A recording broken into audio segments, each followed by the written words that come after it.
Oh, here we are, guys. Welcome to episode 1 of the Hivemind Podcast. I'm Pone Cakes, and I have a bunch of slackers with me today to talk about some stuff. But let's go ahead and introduce everybody. Fusion, you want to start with yourself? Well, I'm Fusion. I came second to Leica in the Alpha 3 competition. And you'll get to know more of me in these podcasts. Awesome. Leiko, we brought you up, buddy. All right, I'm Leiko. I was the only person to kill Fafnir in under 24 hours, and the unofficial 298 star loser 2, Unbound Sage. All right, Sage, you've been called out, buddy. Yeah, hey, I'm Unbound Sage. You guys probably know me a little bit because I'm a content creator, and I'm also an explorer with my buddy Papa Tez here. So we conquered all the challenges. All right, Tez. Hey, what's up? What? Let them know what do we need to know about you? Let them know what it is. Man, nothing much, man. I'm HR support. I hold Just things together. When things fall apart, it comes my direction. So when they need to apply to the Hive Mind, I'm just going to tag you on all of the applications. Just tag me on all of them. Exactly. Just tag me. I'll have a 30-page interview form as soon as they step in. Nah, but guys, I'm Papa Tez. Y'all have seen me a little bit around. Again, I conquered and explored with Unbound Sage, came second underneath him, and I do some content creation on the side. Looking forward to doing way more, especially with all the stuff that's coming out. So looking forward to it. Awesome. All right, we're gonna save the I guess the best looking person for last. Let's just go to Pio. Yeah, I'm Pio. I've been kind of in the background, like hidden, but I got the 5th in the first 2 Fafnir, and I guess first of all the content creators to actually get there. Mm-hmm. Yeah. Awesome. And the man with the best background image. What's That's up, Nine? Right. It's me, it's your boy Nine. No titles because we were robbed. Not like this. No, we talked about this. If you need more therapy, we'll take you in the back again, buddy. Okay. Gotcha. HR support here for you, baby. Yeah, you can go for a 12 session of therapy. Oops. We'll have Tez send the therapy invoice to Simon. Mm-hmm. So Fantastic. That's good. Yeah, but I just an avid gamer. Played a lot of games. We'll be streaming the game on launch, and just excited to chat about it, theorycraft about it. It's gonna be fun. Awesome. Yep. If you don't know who I am, I'm Pound Cakes, unofficial, I guess, finger quotes, leader of this ragtag bunch. The bad guys of the alpha phase, the hive mind, the think tank, the sweaty, ultra tryhard gamers that you either love or hate us. But at the end of the day, moving forward, we're going to try to be as transparent as possible, sharing everything out with the community, help everybody like we did in Wave 2, just bring a community together, have fun. And with that, dude, guys, mini game, like new content. Yeah. Like, Oh pretty my awesome, god! right? Something from Godforge. Yeah. Finally have something to touch. I've been starving. So, initial reactions. I mean, I think that Simon and the team went above and beyond. They didn't have to give us the option of being able to get a legendary hero, a legendary weapon, or just a weapon in general to start the game with. And then I think even probably the hidden gem outside of the unit itself, potential eternal legendary imprints that, I mean, for a free-to-play player, I mean... Even a spender. Exactly, yeah, even a spender. I think to quote Brad, right? Yes. Brad on one of his episodes or one of the videos he was on, he's like, you could go 2 years without seeing a specific eternal legendary. And the fact that we can have an imprint to start the game off with, I think that's pretty cool. So some of those are looking spicy too. Oh god, Oh. I think everybody, we've already started like compiling all the information of all the imprints, which I think we're going to do a follow-up video where we're going to break down all of the weapons and then all of the imprints in a separate video. Because I mean, let's be honest, that's a lot. So it's probably going to take an hour or whatever just on each of those topics. But I think what we're going to talk about today is based on the information that we know, right? We have, I would say, I think there's like 11 gods from the alpha, and I think we're just kind of we're just going to talk about some cool combos or some options that you can kind of look into for each of those gods on your minigame. And so to kick that off, let's pull up the list here. To preface this, there are some standouts, right? There are some standout imprints that we have chosen not to put on people because it's just that good, but we just wanted to give like an option for everything and call out some things we call. Yeah, exactly. I think we can all agree like Sun Wukong's imprint on almost any DPS is like really strong, right? Yeah. Do they have multiple? That's my call out. Put that on there. Yeah, the fact that we could just end it here. Everyone take Sun Wukong podcast. It's over. Yeah. Put it on any weapon but on let's share any person. some more interesting combos for people who might not want to just get Wukong's imprint, right? Some funny ones. A lot of safe. Start out? Yeah, go ahead and start out. You can lead us off, Pop. Okay, with the very first one there. Very first one, man. Knock out the park. So let's drop it down. Our boy, who me and Sage love with our hearts, our boy Anubis. So one of the combinations that we feel will work well would be the Forge Fire weapon with the Pazuzu imprint. So what do you all think about that? So for all of the guys that don't know, for you guys watching that don't know what the Forge Fire weapon does exactly. So the Forge Fire is a legendary that reduces damage received by 10, 13, 16, 19, 22, and 25% based off the tier. And then you do not receive damage per wave until that hero takes their first turn. So in essence, instances of like PvP, huge, right? Some instances of PvE, and just an amazing legendary to have, even if it's only stage 1. The not being able to receive damage until you take your turn, huge advantage. I think it's the safest bet for anybody. Like if you don't know what weapon to pick, Forge Fire is like the safest bet. You don't need to think about it. You can play it with almost anyone, and it's going to be relevant. Yep, 1000%. And you already know, like, brains tick, so you already know there's like some crazy combinations. Oh yeah. You know the first thing I'm thinking of, right? Veil. You take no damage. Yeah. Yep. Just veil the person who has it. Exactly. Yeah. It's awesome. It's crazy. It's gonna be insane. And then we got Pazuzu's imprint, right? So like, I think what we were kind of cooking up is like, Anubis kind of wants to cut and like disrupt the enemy team. So like, I guess I'll explain Pazuzu's imprint before we get started. So, when an enemy gains a buff, increase this hero's turn meter by 5%. If the enemy gains 3 buff in 1 turn, this hero gains an extra turn. So how we understand this is if a hero applies like a buff to the entire team, you're getting, upwards of 20%, up to 40% if you have like a double buffer, or the dreaded Heimdall A5, right? You're getting a massive boost of 60% turn meter straight away, right?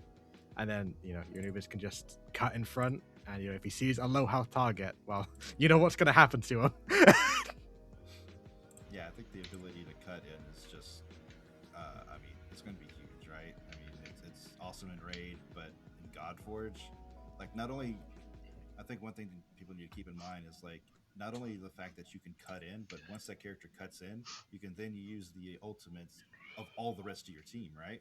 Yes, and sir. So that is just another layer of depth where it's just fun shenanigans, right? So yeah, and Anubis specifically, going through the caverns, he was the character outside of Zeus that was responsible for the most people clearing through the content. That CC on his A1, it heavily encourages you to make as many normal attacks as possible with him. Being able to cut in gives you more chances to disrupt the entire enemy team, change CC everybody. And I'd also say honorable mention to Wukong imprint for the exact same thing. This is going to be like a segment at the end of every hero, by the way. Yeah. Specifically this character, because it does benefit tremendously It from does, using yes. its A1. Yeah, I mean, It's like, getting those. Someone doesn't. If someone does an AOE right, he cuts in and finishes them off. Boom, despair the whole team. yeah, and I mean, the power of Anubis can't be overstated because I never got Anubis in any wave, and so when I was trying to clear with Chaos Unit, so 143, that's why Tez was saying, "Oh, our boy Anubis, yeah, Anubis never showed up for me. My boy ain't here, no." And so trying to clear that without Anubis, if you had Anubis, it was free. If you did not have Anubis, it was very, very difficult. So he is a good hero. If you pick him up, I remember a slamming of table multiple times when Yes. trying to clear that wave. When you didn't Mordred has a 75% chance to confuse. Yeah. Did you know that? Yeah. Do you want to know how? Feels bad. Want to know what it felt like? Fusion? Yeah. Theo? What about y'all stake? We good? Yeah, no, I'm more I mean, than basically happy with everything like I that. said, Yeah. just take Basically Wukong. everything. All right, let's get Fusion to talk about next. Well, I mean, list. I think it's her. Actually, I'm going to not talk about Herc. I'm going to talk about Isis because that's exactly what I'm doing and what I'm taking, and it's what I've already got locked in on the minigame. Oh, well, go ahead, let everybody know. It's going to be broken. So obviously, Isis. We know Isis is doing buffs for everybody. She's putting on buffs. She's putting up defense up. She's putting up shield. And on her A1, she steals a random buff from somebody and she spreads it to allies. So, first thing, she's getting the Excalibur. Yeah. Every time she places a buff on somebody, your team just does more damage. At base level, it's going to be doing 2.5% more damage for everybody. That's amazing. And then for your imprint, you're going to be putting Metzel imprint on her. And what that imprint is now going to do for you, it's going to be giving you a lot more buff spreading.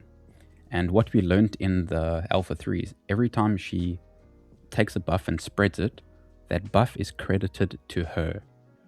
So now even when she's spreading a buff, she's still technically placing a buff on allies, granting even more damage. Yep. So now on PvP, I mean, that's going to be my number one pick. Yeah, I think easily because I think with the Metzel imprint, I think it's a 25% chance on anytime you use an ability, it's a 25% chance to spread one random buff to all allies. Yeah, and that's crazy because I mean the fact that every basic we're stealing and spreading, and then there's a chance that you can spread something out like. Yeah, I'm having flashbacks of like the old alpha waves where you fought like the two Isis and like you didn't have the defense. Oh man! Oh my goodness! Yeah, 100%. And you're just taking her buff spreading and you're just double dipping into spreading instead of one, a chance to spread two. Yeah. And then you're just basically doubling the effectiveness of the Excalibur every single time you get that proc. On that note, we've been deep in the mind, we've been deep in the DMs of Simon himself. Because Excalibur, when we all first saw it, a lot of us thought, this is insane. And we've been tempered, but it's still really good. So just a few clarifications on how it works. It's per buff on that hero gives the increased damage rate. So if one hero has 10 buffs, they're going to get 25%. If all heroes have 10 buffs, it's 25% to like each of them. So it's not like it doesn't stack on each other. They don't stack when the buffs you have on the team. And another like mini leak, although we kind of all interpreted this, is a max of 10 buffs on your character. So there was an old not that old podcast or video where it said we're going to max out in 10 debuffs. 10 buffs is also going to be the limit, so you're going to max out at 25% with the low end of Excalibur right before you rank that boy up. And when you rank him up, it gets pretty crazy. It gets pretty crazy. Yeah. I It's just also feel like important to when you- know. Go ahead. Yeah, sorry, Tez. The power you get just from taking her to her Awaken 1, placing Mins on her A1 is just that much more strength and synergy with her Excalibur. Yep. She 100%. I didn't even she get solves, to that. yeah, so many Yeah, problems. straight up, you give her an A1 and you're getting another mend. So what, you can potentially get 3 buffs on her A1? That's insane. Feel like that you'll be lifting up the Excalibur, and then you'll just have to do a Thundercats rendition in the middle of it. Thundercats. Oh.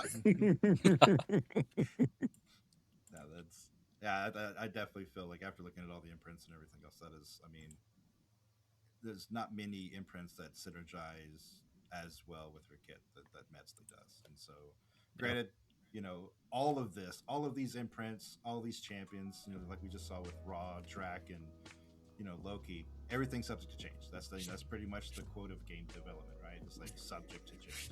So, and if in doubt, just take Wukong. That's awesome. It does synergize with her A1 really well. Honorable mention to Wukong for ISIS. That is true. We're still in all the buffs, right? Pio, any thoughts? Yeah, well, ISIS was like my bread and butter in Alpha 3, so I really like her too. Awesome. This man was cooking all hours of the night with ISIS. I can't overstate how much this man loves ISIS, and for good He reason. does. And I like her a lot too. I did try I did run a infinite comp with her on the Fafnir, and I was just like, yeah, this team's not gonna die. Yeah, you just buck her up. With who? Yeah. With Ra. Yeah. Hey. Well, speaking of Raw, I mean, who wants to tackle? I know the man. Yeah, we know Yeah, him. you already know who. Let him I at got it. him. Let I him got at him. Yeah. Let the Scions know the power of Raw. So I want to say a lot of people will give you the correct advice that you want a defender and invoker because they don't get power crept as often, and when they do get power crept, they're not power crept as hard. But realistically, you may get stuck with a legendary slayer, right? That is okay, right? Don't feel like your account is bricked. That means that you don't need to build your starter to 60 first, and you're going to have a more explosive start to the account, right? So that's the big thing here. And I'm gonna give you Raw as an example here. When you take Raw wave content, your damage is solved. It's just solved. You can keep your Guan Yu at 50. You can keep him tanky with his whatever, right? He might never ever go to 60, honestly, right? And then if you give Raw, I'd say you want to give him a Forge Fire, and you want to give him, I'd say YDG. You definitely get the survivability of the YDG imprint with this 15% DR on top of the 10% DR Forge Fire, and we call that the Blaze Bandit. And then he has a lot of damage in his kit, does a lot of, it's going to do wave content for you. And when you get to bosses, you have a Blaze, right? You're doing your direct damage, and you also have this 4% max HP damage as well. So I think I would be very happy, and honestly, I want to start with a Raw just to feel the power at the beginning of the account. While everyone's like, "Well, I can't max my support because you never max the support first." Oh yeah, I'm sitting on my legendary Raw where you guys are sitting on, your Guan Yu trying to get through the waves while I'm like breezing through them with like Raw. So obviously, in like 2 months, your accounts will be in a much better state than mine if I don't pull anything else. But like, I don't know, man. Early game matters, right? Like, so. Yeah, I mean, getting up there, Oh, yeah. Well, that first time experience, right? Like the one thing that you're hitting on there is that's the beauty of getting a Slayer at the beginning, right? Is you can just crush through content way quicker than maybe somebody might be able to do at the beginning because of the sheer power that they have. And Ra is such a good example of that. I mean, again, like I got a chance to play with him quite a bit, and I love the synergy with the kit that he has with some of the other Egyptian themed heroes. So it's really nice, really nice.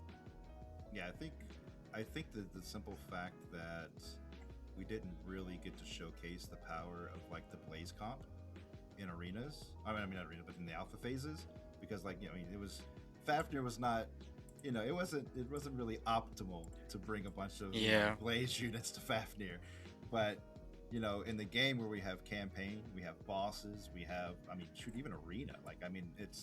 It's gonna be interesting to see how that team actually gets to perform on the grand stage, right?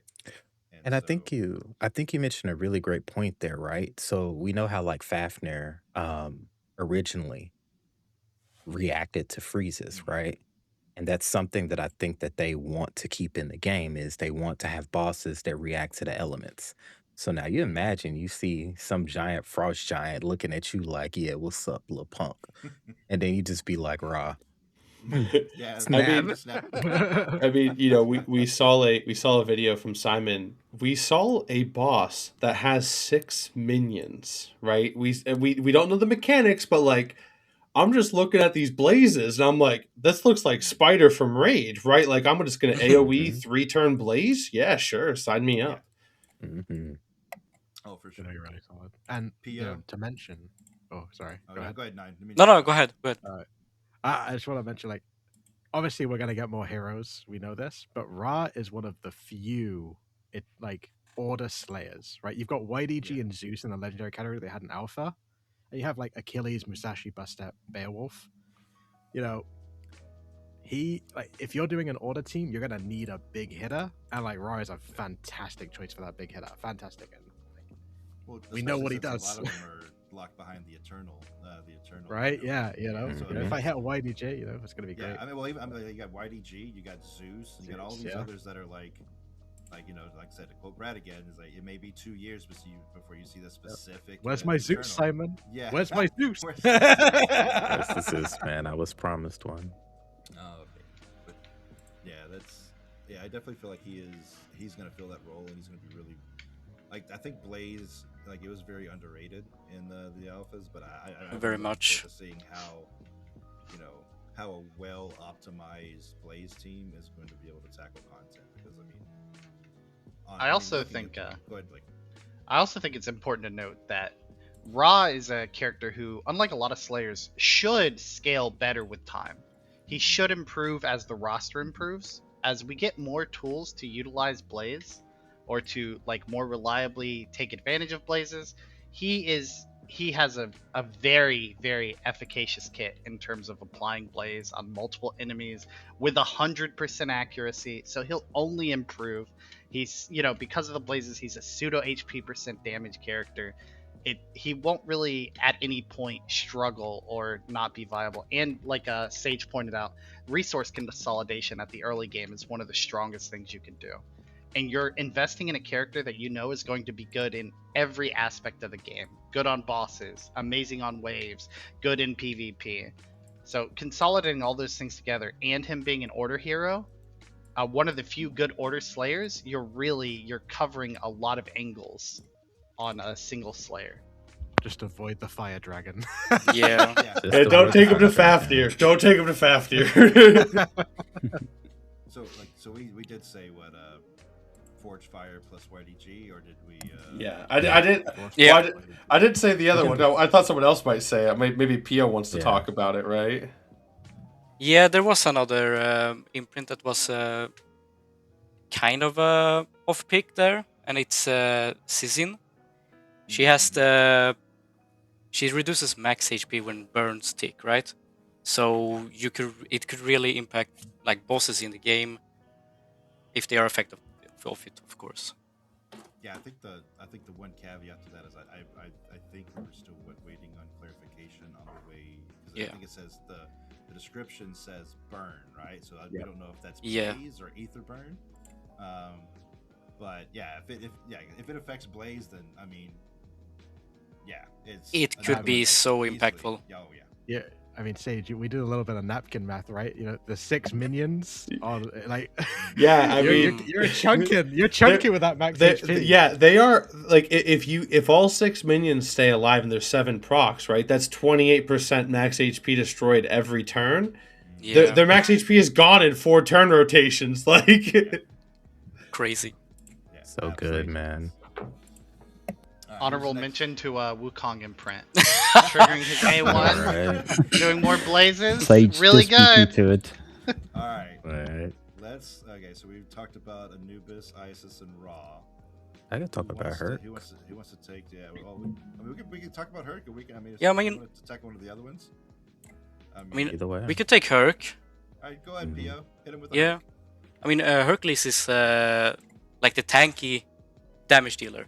So we have the weapon and Namsaru, which eats up buffs to strengthen the hero instead. So whenever you place a buff on the champion that has Namsaru, it gets removed and gives him a 5% damage increase instead. So and turn meter and divinity. Yes. So it's crazy. So what we had since Herc after is it 12 casts? Yes. His ultimate? Yeah.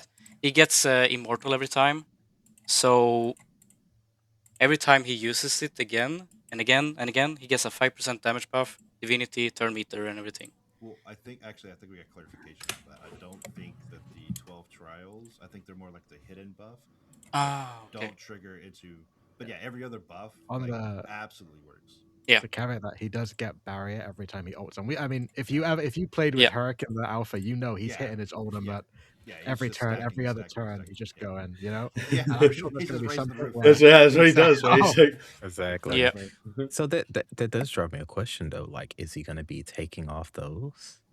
Going to take off the barrier? So. Is he going to take off the immortal? Barrier. Yeah, he takes. Technically, he should buff himself.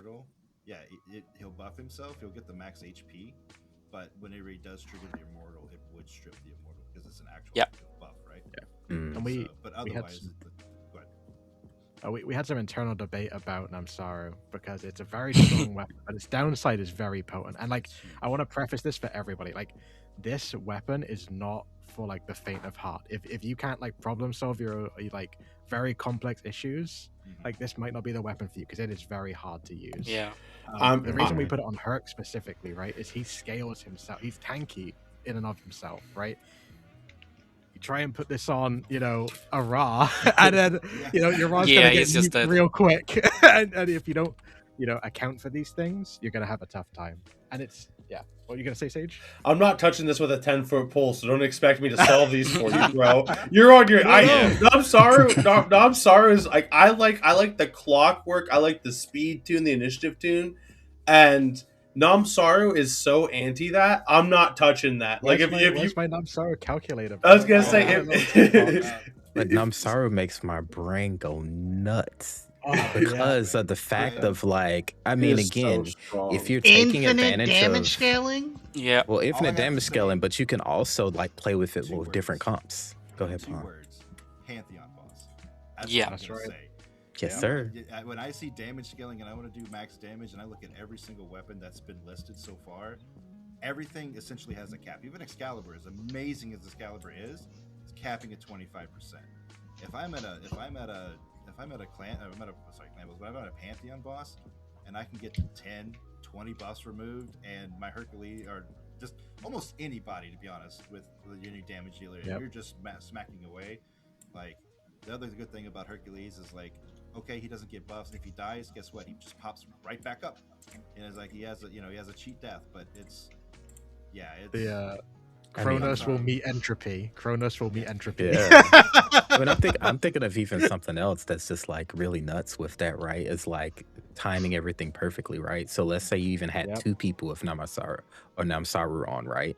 So you put Namsaru on your big buffer, so that they can just constantly pop their ult, which buffs your main damage dealer, and then your main damage dealer takes it off, and then now you have somebody like Isis who's just like, oh, by the way, I'll protect everybody. Here's your defense. Here's your mins. You can survive every hit, even though you're taking it. Be up at, like, he's gonna wake up at 3 a.m. like in cold sweats. Like, I can add another Namsaru, a third Namsaru.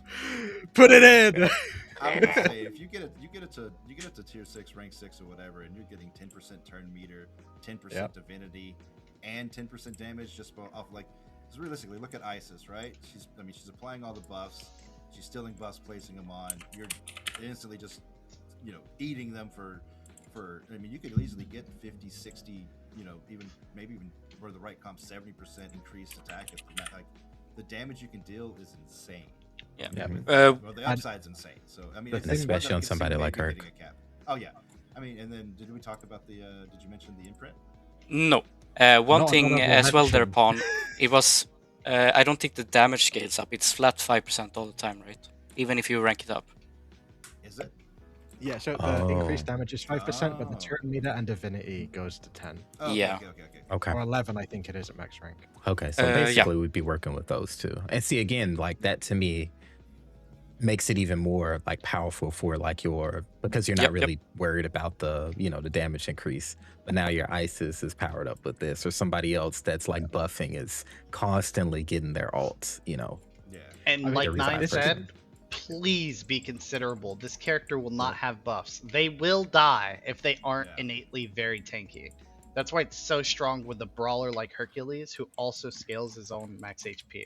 You won't have defensive buffs. So if you aren't innately tanky, you will get squished. Yeah. And I think the one thing, like going back and reading, like Namsaro, I think each trigger, because it specifically states buffs placed on this hero instantly remove, granting 5, 6, 7, 8, 9, 10% divinity and turn meter, and grant a permanent damage increase of 5%.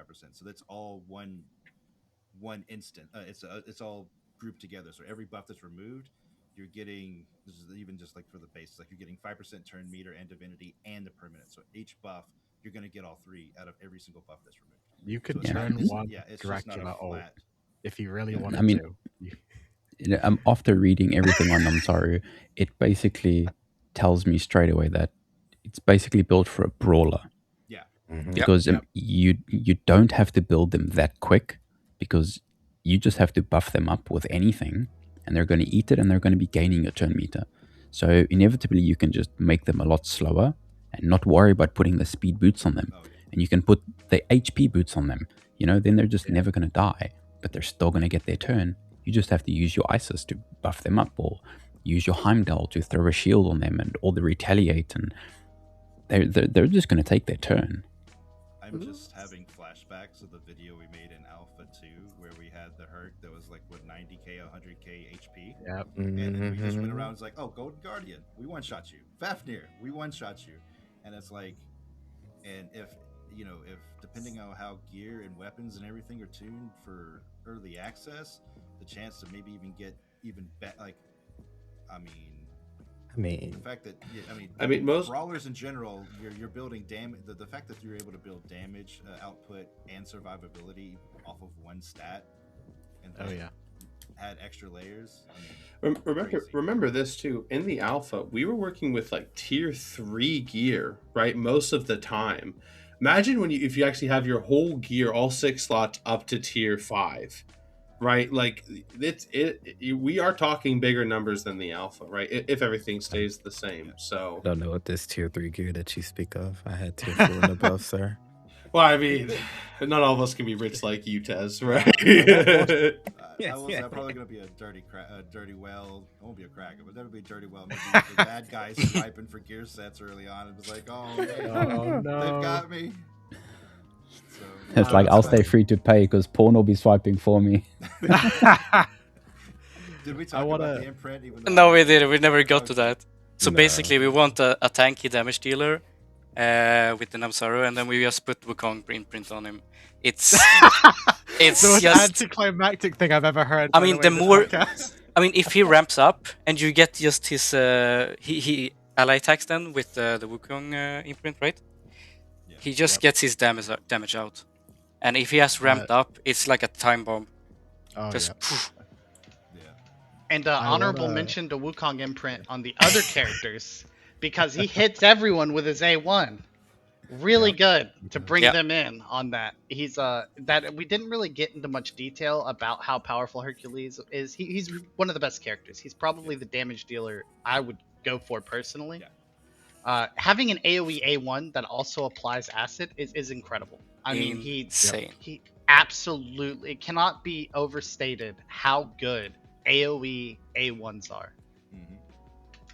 I'll put especially it this way. The one thing, like, I'm huge into PvP, so the one thing that comes to mind is like, while Wukong is great, like the way we have kind of the asynchronized PvP, you get to see their units and everything else. I purposely want to take a Hercules with a Namsaru, and I want to slap a Pazuzu imprint on it and hunt all of the AI bots that are going to core. They're going to give 3 buffs, and my Hercules is going to immediately jump to the very next turn, and he's just going to one-shot cleave everybody. Before they get, before they get to go. You're going to be speed running the arena. Well, exactly. I just sit there and speed run it. But then also, it's like to be able to cut in, apply AoE acid to everybody, and shut down all of the gear sets before their cleave and everyone else gets to take a turn.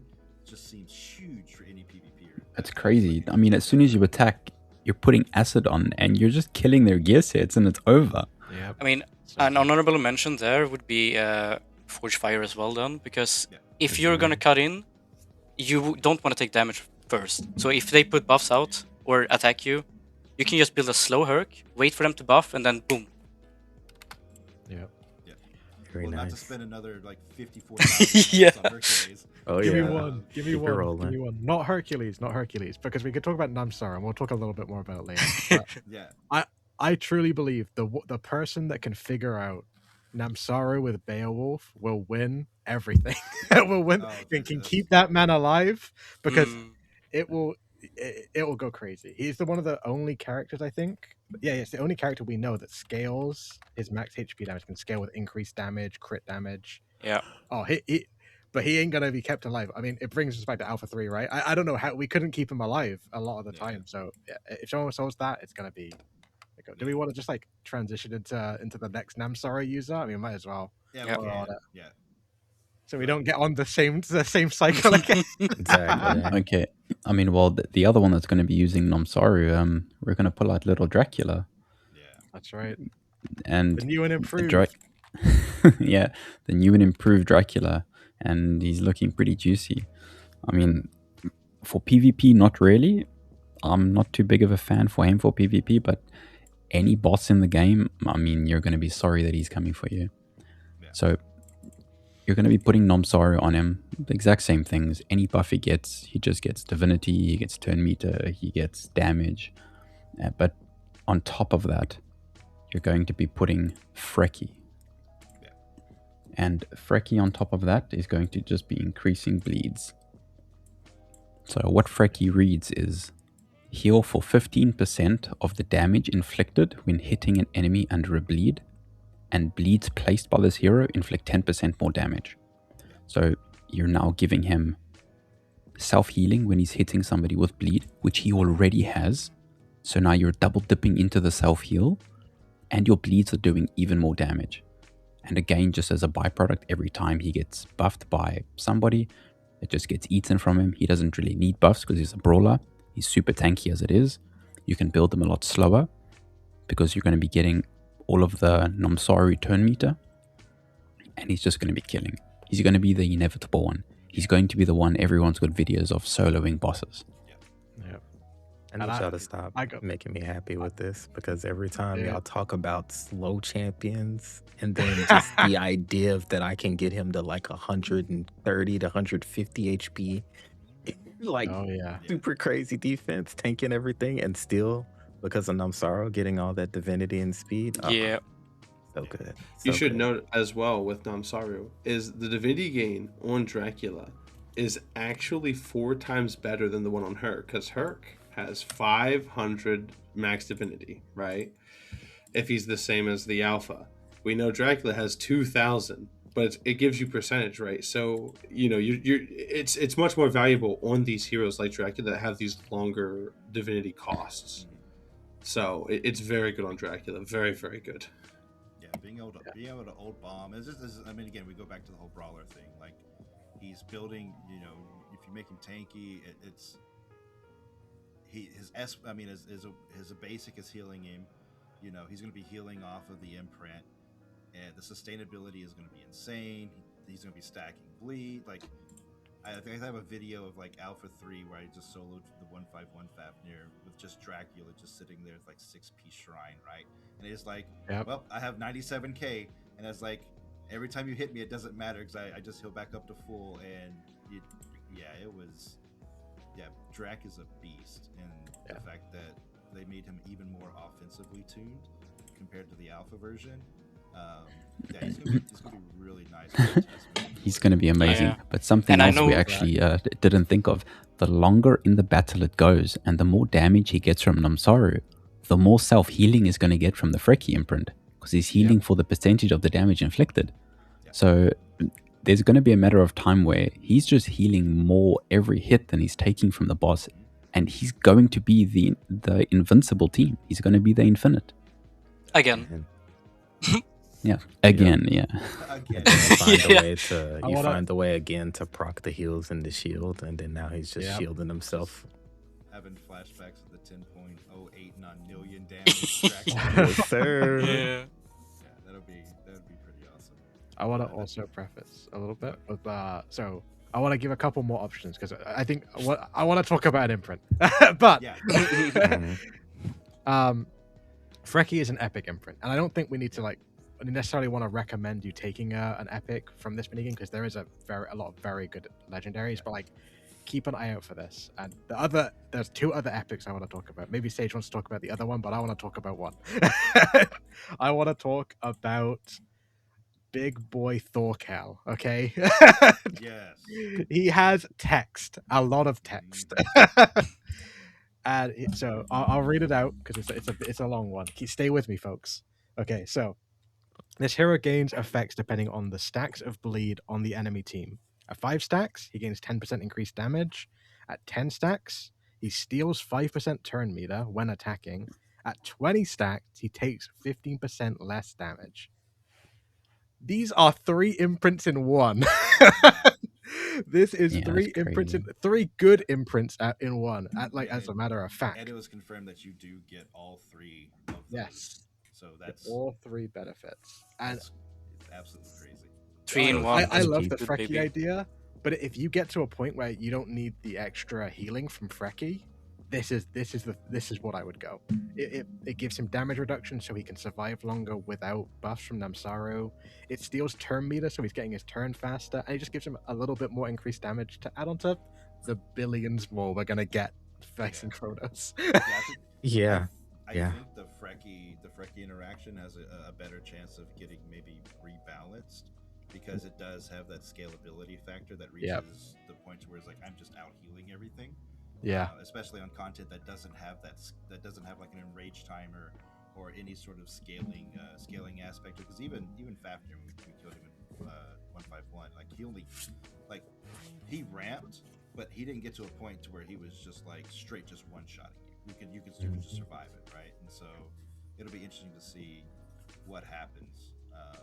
But gotta keep it moving because I think we're already like a little elongated here. Let's see. We talked about Drac. Let's go to Lyco's favorite, so we can go ahead and get it out of the system. Why don't you tell us about Wukong? Wukong. Yeah.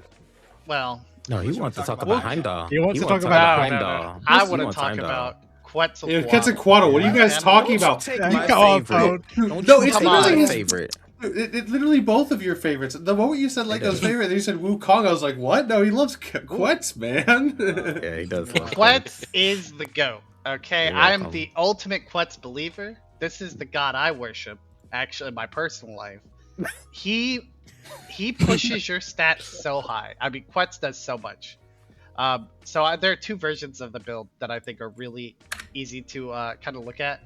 You have this nifty, very efficient speed lead build because he does have a speed lead aura, and that's you have Quetz with the new Spartan Shield, which amplifies his speed lead aura. It's very impactful, and an Icarus imprint for another 6% speed. Or you can use Pazuzu's imprint, so that once enemies place buffs, Ketz cuts in. He benefits tremendously from turns. He's healing, he's buffing everybody, he's granting a lot of turn meter. Or you just do something similar to Isis. You take a Quetz, you slap an Excalibur on him, he buffs your team, everybody does more damage. And you can use, again, Pazuzu's imprint, or, honorable mention, Wukong imprint. He's taking into extra attacks with allies, keeping your team healed. He can, single-handedly, like Isis, solve for all of your regeneration. He covers all your healing needs while also being a buffer. And at A3, he gets one of the strongest effects in the game. Petrify on his A1 is absolutely game-breaking, and it doesn't require accuracy. Yeah. So he consolidate so many things into one package, and he's a speed lead.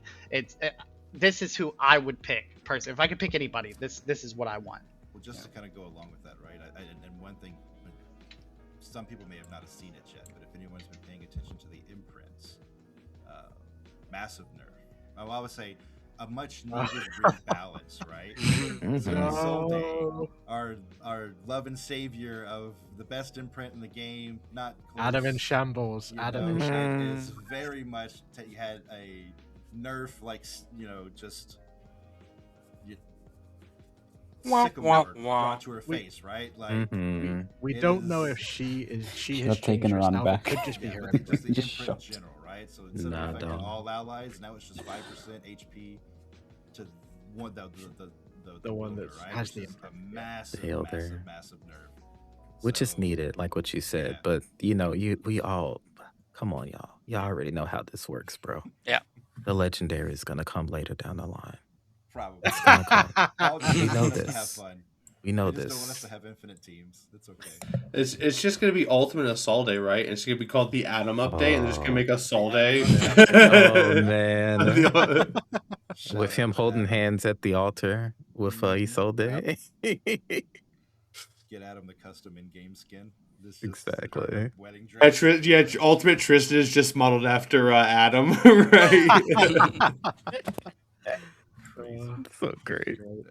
Any other thoughts? I mean, I think it's pretty self-explanatory. I think early on, like, I mean, Yeah. anytime you have a speed lead, right? I mean, speed is probably one of the most important, if not the most important, stat early game. I feel just because if a lot of content is going to be gated just because you're not faster than, you know, you trying to do dungeon bosses with not having the the speed lead, and all of a sudden you just get cracked on by all these different ads or minions or debuffs or disables, and you're just like, oh well, that was fun.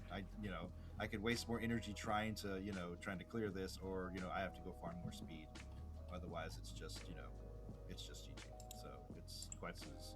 And I Yeah. just mention. Quetz again has always been like, that was definitely like my usability person out of everybody was Quetz. And when I got him in Alpha 3 at the beginning, I was like, this is it. Like, I'm gonna speed past everything, because again, he brings in damage ramp, he brings in accuracy, he brings in a disable, the petrify, he brings in a heal, he brings in he brings so much to the team.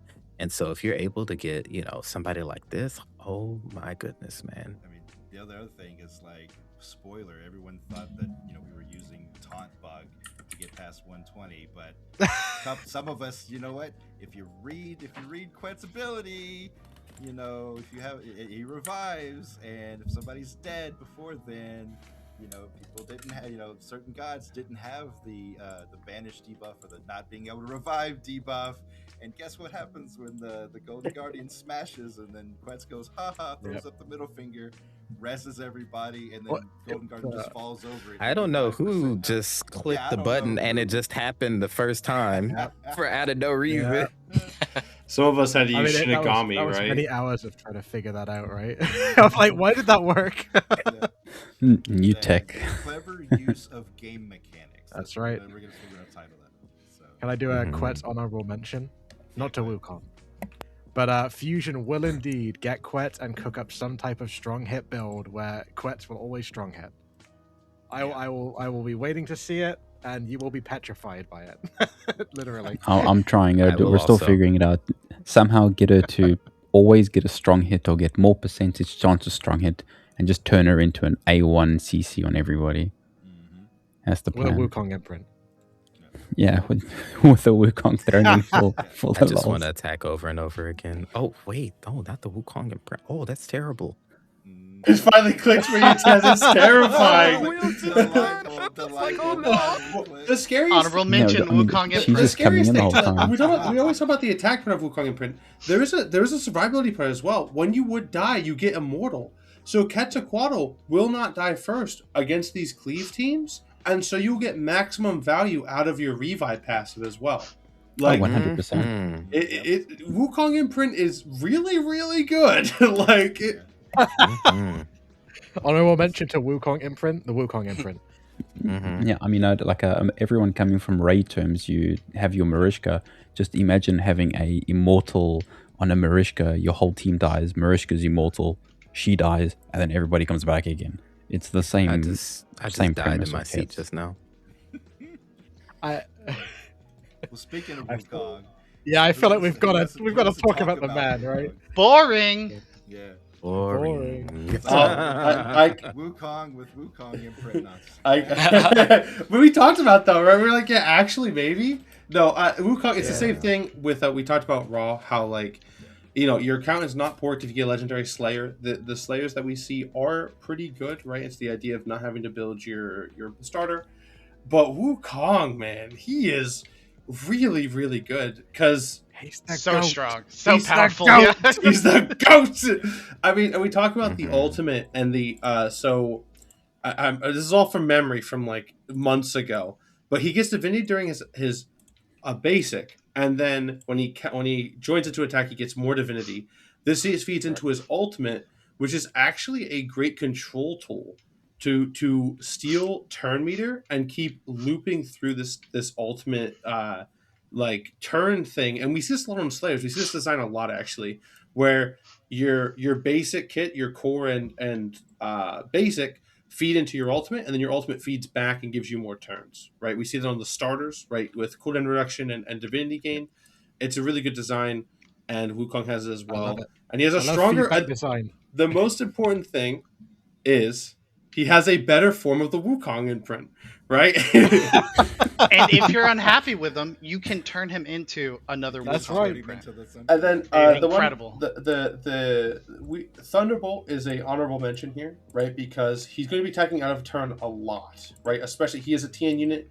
Shishi, if Shishi is working, right, which I imagine they will be, right? We're getting. Oh yeah, that's actually a super big point. Yes. I'm sorry for Yeah. interrupting. Well, not even so You much have Shishi, you have your like team the in a Awakened bottle. Loin. Guan Yu, Shishi, Yeah. Wukong. That as a core is just incredible. Like that, it's such a good team. Yeah, I think it is Awaken 1 is he gets to join any TN ally Yes. When they attack. Yes, so, I mean, sir. that alone Yep. is like when you sit there and see Shishi, Guan Yu, and a Wukong, Kong. and then you have maybe another defender, and if Isolde wasn't if her actual model character isn't the god kit isn't fixed, like The brain Good went luck. off again. yeah. The brain went off again. Yeah. Remember what I- Maybe You remember what I was get lucky talking about behind earlier? Yeah. You remember what I was talking about earlier about boosting your support? Yep. So just boost Shishi. Yep. Really good, Wukong. really But- good team, really good characters. And then the imprint we would choose is actually Camazotz, which is the backgun of the Yomaikon. And if you critically hit, you steal turn meter. Wukong is hitting so many times, 8 times with the ultimate. And the ultimate, it says 35% chance to steal turn meter again. You're stealing so much turn meter, it probably books to like maybe like a 40 to 50% chance. Yeah. But then the Camazotz gives it a guaranteed, makes it more reliable, makes the cycling better, right? So I think that's just a really good call out, just because he has a lot of multi hitters in his kit. So Yeah, it's just huge. I think Camazotz. I mean, the best thing about Camazotz, right? It's like you said, it's an eternal legendary. So you're probably never going. I mean, 99% of the player base is probably not going to see it, for a long period of time. And the fact that people can potentially start with it. I mean, I don't know. Wukong's just Wukong. He's probably, in my opinion, to tier level wise, probably on the same level of what Alpha Wave 3 Zeus was, at least right now. He's looking really good. And I agree, Yeah. 100%. Yeah. The other Honorable mention imprint. Yeah, I'll talk go, about go. it. Yeah, so it's the Zolotl. Did I say that right? Zolotl. So yeah, something like that. Zolotl. Solotl. Axolotl? There we go. Yeah, Zolotl.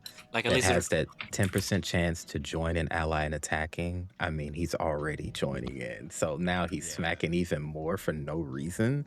And then he's on top of that healing all allies, not just some people. He's healing all allies for 5%, and then increasing his own divinity. So like, it's just a cycle that keeps on giving. So that's definitely a fantastic way to like bring in a team where survivability is a little bit of thing where I need this one person to survive this particular thing because this particular hero, if this person is below 30% health, they're dead. Well, guess what? Now he's going to get them above 50. They're able to survive. You can keep going in a way. So it has many different uses. Yeah, a lot of depth, a lot of layers. That's I think that's the one thing I like about Godforge is, and we touched on this a lot of in the alphas, right? It's like on the surface, it's really easy to go, well, this and this and this. You kind of like cherry pick kind of like the safe picks or the safe choices. But like when you really start to get in, you start to looking into the layers and peeling back everything. Is like, well, my weapon's giving me this, my imprint's giving me this. the invoker on this side of on this side over here is giving me this, or my defender over here is giving me this buff or whatever else. And when you start compiling all of that together, like juicy, you can get lost in the weeds. I mean, how many times do we have like 8-9 hour discussions just off like various team comps, just even getting ready for the. I think we're broaching that now. I think every day for the last 2 weeks. We're about to. 55 minutes, and I know. we have what 5? Oh, wait, we're good. 4? We got 3 left. 3 left. Oh, we have 3 left. 4 left. Okay, 4 left. Good. 4 left. Four. Nah, Yeah. we got 4. We got 4 right. total. Hey, you know what? Who wants to hit the next one? Oh man, I want to kind of tag team with my Papa Tez. All right, go ahead. Okay. Because it's Papa Tez's favorite, or not favorite, but she's up there. Hal. Oh man, Okay. you know Because I love we Hell. cooked something with Hal a little bit. All right. But I cooked Hell before other people cooked Hell. Oh, let's that is just be true. real That's with that. And I had no. So when people were talking about I'm having problems with Hell, I'm like, you just don't have her built right, because I'm bringing people back, and she's taking another turn and she's deleting them. So I don't know what you're doing wrong. But go ahead. Oh, so with her weapon, we couldn't really think of a great weapon because, Namsaro would she's a bit too squishy for that. So we just went with a Forge Fire, right? A safe pick. We couldn't think of anything too specific to her. But an imprint I saw, Mr. Oda Nobunaga, all right? An absolute GOAT in history. And his imprint, let me get it up here. It says, basically, when you take an ally down, you gain 5% increased damage stacking 5 times, and you gain 5% damage reduction stacking 5 times. Now, Hal has a tough time staying alive. 25% damage reduction is a lot for Hal. A lot. How do you get there, you ask? Nine and Papa Tez in the Hivemind. Well, because it stacks on bosses, that bosses typically are going to have some minions. And Hal's going to be the one nuking them, bringing them back, taking them back down. That's 4 stacks on like a 2 minion boss. I think you're just going to get that. I think you're just getting 20% increased damage and damage reduction, which is, better than YDG. Huh, Sage? What do you say about that? Better than YDG? Yo, man. Yeah. And it's unconditional too, right? Once you set it up, you don't have the blazes anymore. You just have to call it what it is, man. Like if you the juice is worth the squeeze, right? You save the Hell ultimate, you nuke them, you bring them back, you nuke them again. I mean, she's getting, and doing that is all her gameplay of getting more attack as well. And we don't know if those attacks are multiplicative or additive, but the alpha sure is that a lot of things end up multiplying together. So, like, if it's multiplicative, you're going to be doing some big boy damage. Oh yeah, it's very true. And I think that's. Go ahead. I mean, I think again that's what kind of gives the versatility, right? So now that you'll have somebody like Hell, and if it's a boss that has like waves that are, or they have enemies that are coming back within it, well, then now you have a little bit of flexibility with Hell, because then you can bring the type of weapon that you may want to bring for that particular fight. Survivability, maybe you want something that gives a barrier. If you want to do more damage, then you're going to bring a weapon that does that. If you want to, kind of help with, maybe she's not the main DPS for the boss, but she's the main DPS to kind of enable that main DPS. So maybe something like Kopesh, so that you can destroy the max HP on the boss and keep that down. Like, you just have so many different options with that. And I think that's what Hell really is going to have a very special place in, not only wave content, which is one of my favorite places in there, but also she's going to have a special place for those bosses that have enemies that keep coming back. Oh yeah, I'm excited. I think Hal is a real like, I think, Papa, you did the most deep diving into Hal, and I've been converted. Okay, I've been converted to a bit of a Hal bully. I think she's like, if you can really like pick out her niche and you find her in it, like, she can become very, very good. Very, very good. Yeah, she's going to be one hell of a time. I mean, just think about it.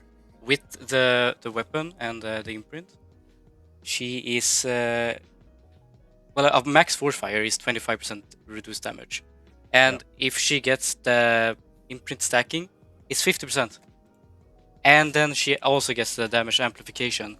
So she's going to hit hard and not take much damage. Yeah, she's going to be really good. Yeah, you're turning a glass cannon into an iron cannon. Do I want to take one? I think I do want to take one, right? So, like I said, huge into PvP. I am super excited to play with Loki. And the new revamped Loki, like, we know how abusive like Lily was in the Etheria restart, right? Oh boy. Like, I can't wait to have a speed Loki that just immediately goes in and just cores you, and then you're asleep. And then I set up a defense down so don't break said sleep.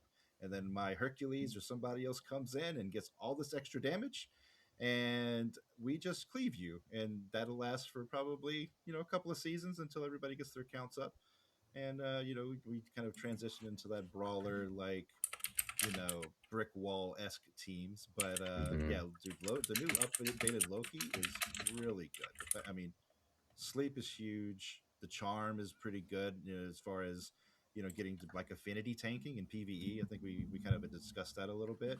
As far as like weapons and imprints, I think there's two weapons that I really like for Loki, for like the PvP aspect. I mean, I love Forge Fire. The fact that you're not going to kill my Loki because he is going to be squishy. The fact that you're not going to be able to kill my Loki, and then you put you put the Pazuzu imprint on it to be able to cut in and then sleep. Like, if you get to, like I said, we're targeting AI team comps here, guys. So it's like, if I know that their Heimdall immediately is going to pop 3 buffs, well, my Loki gets to pop in and cut the very next turn, and I sleep everybody. You just laugh at him. It's like, hey, thanks, I appreciate you just giving me the free win. And I think that's, until we get live arena or whatever else, I think there's going to be a lot of people who abuse like the AI in that way. Yeah. And then the another like really strong combo is like is an epic now, but it's Disease Talon, which increases the duration of your debuffs by a turn, and then the Morrigan imprint, which anytime an enemy would get a buff, it reduces its duration by one turn, and then anytime they get a debuff, it increases the duration by 1. And so his basic attack is just everyone's getting charmed for like 3 turns. You're just like you get charmed, and so and it gets especially like for a PvE whatchamacallit, where you're like your affinity tanking and everything else. I think that is really huge. But I like I said, I look forward to playing Loki in PvP. I think he is going to be maybe underestimated, but I mean, I hope you have a Heimdall to reflect some debuffs. I hope you have some ices. I hope you have something, because if you don't, you're going to get picked on. So, you're still going to get picked on anyway. What does Corrupt do again? Corrupt is the debuff remover or whatever? Debuff steal. It steals debuff them. steal. Yeah. So that's the thing that makes Loki so dangerous, is not only is he going to be able to just yoink the debuffs off of you if you don't have them like irremovable, but even if you try to go in and attack Loki, guess what he has? Even if you're able to attack him through the Vanish, he has a Reflect now. really Big problems. Big problems. Honorable mention to Wukong imprint for Loki, because it turns him more into a pseudo tank when you're going through each of the enemies. You're applying the charm on all those people. Now suddenly they can't do anything but flail helplessly against him and hurt themselves. I completely agree. That leaves us with 2. Not to rush. Do we want to end on a high, or do we want to end on our failures? I think we end on the Big Daddy. I think we go ahead and take. Take So we couldn't think of much for Shamash. He's great. We just couldn't think of much. Yeah. We just kind of smashed something together for him. Yeah, I mean, Shamash, he just he's the Shamash burger. He's an amplifier of your team, right? And this is something that happens to me every time. The best right? one. The best one. And like when I play the game, when you try to play Smash on day 1 and 2 of the alpha, you're like, oh, this character sucks. I can't believe people think he's so good. You come back on day 5 when all your characters are built, and you're like, man, why was it not you Shamash the whole time? He's literally carrying my team. And this is the kind of thing you see. And so for Shamash, he really amplifies other characters. So you don't really want to build him with the Weapon and Imprint. You want to put it on someone else. And mainly the Wukong imprint. I just want him ulting over and over and over again. Yeah, I know. Yeah, he's definitely one of those underrated units. I think a lot of the spotlight was given to like Zeus, and granted, absolutely broke, right? Hercules was by far the king of Wave 2 with the Heka and that scaling and everything. Like, absolutely not even close. Rest Yeah. in peace. Rebecca. My thing that I was really surprised about is for many people who played Raid, not everyone. I know Sage, like you had a little bit of time with Raid, but not a whole lot, right? Like a half year or so, yeah. Yeah, so you had like a little time. Yeah. So experiencing like the power of somebody like Shamash when we had like characters in Raid that was doing like these abilities where you bring in these ally attacks, like there was some. I mean, again, Cardiel, think right? of The early Cardiel one? is like one of the biggest ones, Yeah. right? He was You like, if had you hit Lady him, you were Mikage. like, oh. If you and Shamash is like Cardiel, in a sense. So Yeah. it's just like Yeah.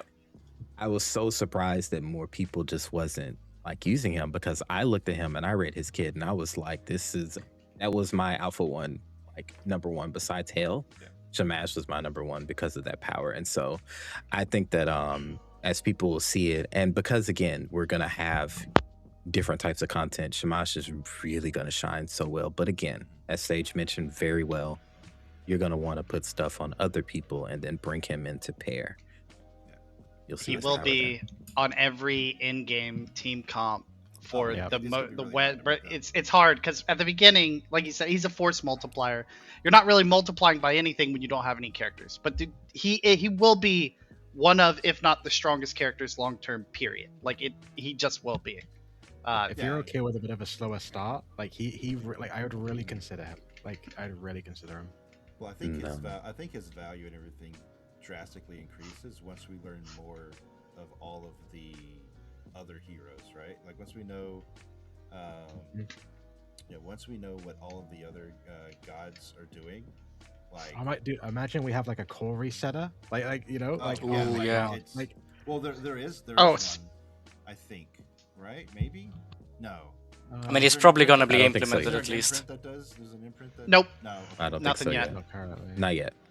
Yeah. Not currently. It's That bound would- to come, a man though. can hope. A man can hope. Mm-hmm. Mm-hmm. No, I was thinking like there's one that if they kill something, it reduces the core. Oh yeah, the one like what the starters if they The kill it, starters they all reset have that. back. Yeah. Yeah. All right. And Rada's now as well, right? Yeah, I So, think yeah. so. Yeah, Mm, that might be what I'm juicy. thinking about. It's like I know there was like Yeah. when somebody kills something, the core gets reduced. I wasn't sure if it like transitioned to an imprint or not. But, all right. Well, Big we're- Daddy. Big We call Daddy. this Daddy. the right Big choice. Daddy. The right. The biggest, the only largest. choice. The biggest, the largest. Well, big extra plug here. Like, well, I mean, what can we say about Heimdall that hasn't really already been said to like the nth degree, right? Like he is. He's just the goat, He's man. like He's the just the PvE goat. goat, right? Like He He he's solves looking for- damage. He solves Yeah. defense. He Yep. protects from debuffs. He's everything you He could is possibly everything want. you want in a defender. Yeah. Everything. Yeah. Plus, this is the thing that like I think we wanted to like harp home is like pick someone who you think is gonna not get power crept. Yeah. It's inevitable in these games, right? The more kits get released, it will happen, right? Heimdall has one thing that we've seen only in a few characters and only on themselves. He has a team-wide retaliate like Yeah. on top of his kit, which is insane already. It's Yep. amazing. And it like even if another person comes out, they probably won't have defense up, shield, protect, debuff transfer, debuff Mhm. reflect. He's the GOAT. He The is goat. He's the And how many goat. times did we in the alpha did we sit there and pop on? I mean, he was in every team comp. A5 Heimdall. Yep. That's Even when he was basically everything bugged. started. Even Yeah. when he was bugged. Yeah, even when he was bugged. But it's like, oh, we have a retaliate. All right, well now they're counterattacking because of retaliate. Oh wait, so and so's joining him. It's like Hmm. a lot of damage. I mean, also remember in Alpha 3, there was no like weapon to amplify his kit. Now there Yep. is. Oh yeah, and Kinda big it's a weapon juicy. we've seen before. And he's gonna steal something from King Arthur. Okay, he's got a big sword, and it's the key to the Bifrost. And he's Sorry, gonna combine Hofen. it with the new, Yeah. the best Excalibur. Okay, Excalibur. Yep. it's so good, man. He puts up 5 buffs, which is enough to get good value out of this, right? Yes. It's enough to get really solid value. And he has some really strong imprints he can put on Yeah, Excalibur. because one of those buffs is shield, And Indeed. imprints love shields, man. Like, Oh, dude. The best, probably the best generic imprint that we haven't gotten to talk about at all. Yeah. Yep. Mhm. Go ahead. Like you were harping on this since like you saw it, right? Since you saw it. I think it was Pio that got them, and then you were like, "This is insane." Mhm. Yep. You want to That's cool let stuff. everybody know what it is? The imprint? Oh, this is Tian Long, right? Yeah. The Mhm. Tian Long. It's damage reduction Yep. and damage amplification to everyone who's shielded. This is a stronger version of YDG Yep. on your entire team. it's not stronger than YDG. YDG is 15. 15 Oh, on YDG. Okay. But it brings both, which to me Yep, just kind of makes it everyone. a little bit stronger. You have the survivability along Well, with YDG the does damage amp. both, but But it's it only does on both. one Okay. character. But it's That's only true, on that's the wearer. It's one? By all offensive Yeah. Slanderer, man. Slander the You're dragon, falling bro. apart. I mean, the This math doesn't imprint is lie. incredible. It is so good. It is so good. Yeah. It's I do your think whole there is team, right? another honorable mention, though. That Oh, we yeah. Talk about too. This is what I was talking about, Lyco. You were harping on this when Pio pulled it. You said this is one of the best imprints I've ever seen. Yes. It's Athena. really good. I love it. Like I said, PvP. Like I'm staring at this Athena imprint, and Ah. what is it? A 35% Oh my chance. God. Are you staring at to- Medusa's Petrified glare? people hit you? Petrify. Like, yes, please. Yes, please attack. Yes, On your whole please. team. But you do on need your whole accuracy. team. That is Yeah, the you do need caveat. accuracy, so. Like, But So- oh my gosh. The person who gets Sphinx, bro. Yeah. Yeah. Oh, Oh, bro, man. they gonna Yes, be sir. like, bro, I hate this person in the arena because every time you do the whole thing, and That's it. oh God, man. So Straight crashing out. gonna crash out, bro. It's so good. How I think it's gonna be annoying. one of those Sphinx that- counterattacks hits Oh. everybody. You attack Sphinx, you get petrified, then your whole team gets hit again. Gets That- petrified. That's gonna be that Broken. rage-inducing like PvP comp. You just run into it, you're just like throwing keyboards, and it's like I'm done. Oh, dude. It's like, just- Live I'm just gonna arena, come this back would be later. hell. Live arena would be hell. Like you've got your 35% chance. You're like, there's Athena. It better not proc right now. Mhm. Bang! Mhm. No. I mean, Yeah. this also works, right? It's funnily enough, this is a counter to the Wukong imprint. He joins in and can get petrified. Dishonorable mention to the Yes, Wukong imprint here. dishonorable. I can't wait to see the Wukong YouTube shorts or Wukong stuff YouTube shorts where people are just like frozen in the middle mid attack. Oh, man. well, I think that's all 11, isn't it? I mean, speaking Oh, of yeah. Sphinx, did we mention Sphinx? Sphinx is Sphinx eternal. No. So if Sphinx you- is I mean, eternal, so Oh. nothing we can get You now. know, start sacrificing things to RNGesus now, and maybe Yep. you'll get your Maybe. your Sphinx. I mean, well, if you randomly get in the game and you get a Sphinx, I mean, you just follow the same Heimdall But- recipe. To be fair, If you could Yeah. take anybody Chuck and an you just want to Athena go on, for GG. the most versatile, most likely the best option, the right choice, pick Heimdall. If you could Yeah. pick, this is Yeah. the guy you'd go for. Unless Yes, you have sir. certain dreams or aspirations like Sage over here, you take Heimdall. Honestly, I have a horror moment because I plan on pulling all my pulls, since they stack. And my worst nightmare is having a raw locked in and then pulling a Heimdall. I was like, I want to play raw, but how do I give up Heimdall? Right? Just build both, man. That's it. Build both. Well, I can't. In the You people- only get Only one. get one. Nah, Yeah, bro. well. See, you build both, bro. You drop that. You drop that 100K on the game because you snooze it up to an oil rig person. You fix their tire on the road, on their Tesla, and then they just give you 100,000. You just drop it on the game and just build Yeah, both. man, let me go look for Teslas broke down on the road. Alright? All Well, right. so we don't, basically have Fusion and PO basically up at what 4 o'clock in the morning or something crazy. Almost 3 a.m. for me, yeah. Almost, yeah. So Yeah. let's go around the table. And who are you guys most excited about kind of getting and kind of locking in? Just one champion, or one god. Who are we looking at? I guess for me, I think I am leaning Heimdall, but it's gonna be really hard not to choose a Wukong. I think so. Hmm. What about you, Fusion? I'm going for the Isis all the way through. Isis, Isis, Isis. I will put a Wukong imprint on her if I get it, but I'm going for Isis. Hmm. What about Leica? Oh, I'm going for I want Quetzal. I like Heimdall.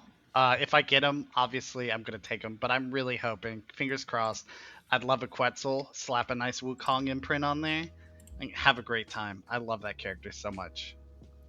Going down to PO. Yeah, for me it's like 50-50 between Isis and Heimdall. So I hope I would get one of those two. I'll lock instantly. Awesome. Sage? I mean, I want Raw. Not because it's the best pick for longevity, but I want to push content really fast so I can make like those clickbaity titles like how to beat stage 15, whatever, right? Because I'll get there first because I'll have the most explosive start. And that's why, right? It's strictly like content creator greed, right? To be able to make those videos like a day earlier than everyone else because I have that more explosive start. Yep, that's true. It's a good take. 9. How are we looking? My philosophy, I'm rushing the tower, right? So my philosophy is I'm either going Isis Chaos or I'm going Heimdall Order, and it ain't close. Indeed. For me, it Yeah, ain't I mean that's another huge topic that we can get into another podcast. It's like kind of the power balance between order and chaos, and then what that first season's going to look like, right? Because that's going to be a huge discussion point as we head into early access. Like, we only get so many pools, and you're gonna like this mini game is gonna help you like set up for that season 1, right? And so I think that's gonna be we could probably talk on that for about hours. But Oh yeah. what about you, Tez? Which route are you kind of leaning? boo this man. Boo him. It's still the same. I mean, I already have the ISIS locked in. Yeah. But if I get Wait, you got the ISIS? I do Yes. have the Oh ISIS my locked in god! already. Unbelievable! Unbelievable! So Mr. if I get the Lucky. quits, there is a very high chance if I see quits or Heimdall that I will switch it out for those, just because quits is still my number one favorite because I think that he solves so many problems in teams. And I think Heimdall does the same thing. And I think Isis is one of those where, okay, I have to hope to get another copy of Isis, and then she does the level of what both of those do at 0. So, yeah. So hear me out. I'm a shill for Simon and the rest of them, right? You could just create another account, pay another $10, and you can keep the ISIS account, right, as backup on the main Explorer account. You have a second one where you can just chase the Heimdall or the Quetz tree, and then that could be your like free to play. The free to play with the quits? Yeah. Mm-hmm. Yeah. I like how you start with spend $10 and this could be But Free to play.